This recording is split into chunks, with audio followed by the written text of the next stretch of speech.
అసలు దిశా చట్టం అమల్లో ఉందా, ఎన్ని ట్రయల్స్ జరిపారు, ఎంతమందికి శిక్ష వేశారు? దిశా చట్టం అనేది ఓ బూటకం. ఏదైనా అమెండ్మెంట్ చేయాలి అంటే అది పార్లమెంట్ లో జరిగే ఇష్యూ. ఇక్కడ నామమాత్రంగా అసెంబ్లీలో తీర్మానం పెట్టేసి తప్పట్లు కొట్టేసిన వైనం. 2019 నుంచి 23 వరకు సుమారు ఏ కేసులు వచ్చినా కూడా 354 సెక్షన్లు మాత్రమే కట్టడం జరిగింది. కొత్త సెక్షన్లు ఏమైనా కట్టారా? అది 354 పాత సెక్షన్. కొత్త సెక్షన్లు అయితే ఏమి కట్టిన వైనం లేదు. ఎక్కడా కూడా ఒక ట్రయల్ జరిగినట్టుగానే ఒక శిక్ష వేసినట్టుగానే ఏమైనా ఉందా? అసలు దానికి దిశ నిర్దేశం అనేది ఏమైనా ఉందా? కనీసం అవగాహన లేకుండా ఇక్కడేదో తీర్మానం చేసేసి అందులో ముఖ్యంగా దిశ ఏదైతే వాళ్ళు ఇంప్లిమెంట్ చేద్దామని తీర్మానం చేశారో అందులో క్లియర్ గా ఒక సెక్సువల్ అరేంజ్మెంట్ జరిగినప్పుడు ఒక అమ్మాయి బలైనప్పుడు విత్ ఇన్ 7 days లో ఎంక్వైరీ అయిపోవాలి, తర్వాత 14 days లో ఛార్జ్ షీట్ ఫైల్ చేయాలి, విత్ ఇన్ మంత్స్ లో శిక్షలు పడిపోవాలని ఇంప్లిమెంట్ చేశారు. మరి ఎన్ని చేయగలిగారు ఈ 5 సంవత్సరాల్లో? 7 days లో ఒక్కటైనా ఇన్వెస్టిగేషన్ చేయగలిగారా? ఒక కేసు అయినా? కనీసం 14 days లో ఛార్జ్ షీట్ ఫైల్ చేయగలిగారా?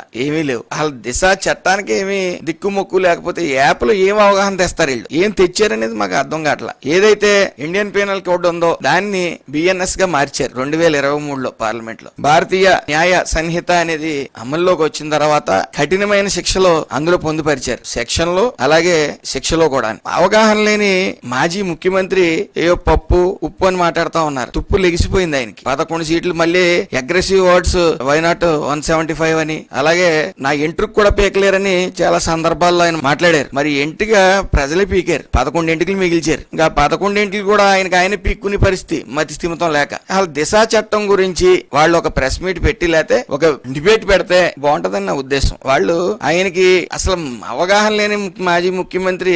ఆయనకి గతంలో నేను ఓటేసినందుకు సిగ్గుపడతా ఉన్నాను. ఎందుకంటే బొడమేరు వాగా నదా కూడా అవగాహన లేని వ్యక్తి ఆయన. సరైన పిఆర్ఓని కూడా పెట్టుకోలేని పరిస్థితి ఆయన. ఆయనకి మరి పేపర్ ఎవరు రాసిస్తా ఉన్నారో గానీ దిశా చట్టం గురించి ఇంకా మాట్లాడుతున్నారంటే ఆయనకి సిగ్గుందా?